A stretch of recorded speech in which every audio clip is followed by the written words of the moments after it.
DRPS2. Aray! Ang sakit! Ano na naman yan? Dysmenorrhea po. Sabi ko naman sa'yo, iwasan ang maasim na pagkain. Huwag puro prito, junk foods o mga inumin nakakasama lalo na sa iyong reproductive system. Ang dami mong sinasabi.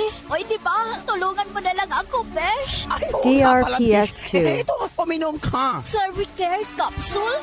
Here's the good news, mga kachika. Kung dalaga ka, may asawa, o di kaya ay nag-menopause na, dapat tayo ay mag-ingat. Lalo na kung gumamit tayo sa iba't ibang contraceptives. Cervicare Capsule. Kung abnormal ang menstruation mo, minsan delayed pa, DRPS2. huwag mong ipagsawalang bahala. Lilinisin ng Cervicare Capsule ang lason at dumi sa ating matres at maiwasan natin ang komplikasyon sa ating cervix, uterus at ovary. Uminom ka ng Cervicare Capsule dahil kung babae ka, dapat malinis ka. Cervicare Capsule. Dalawang kapsula DRPS2. bago matulog. Cervicare Capsule. Mabibili sa mga butika nationwide.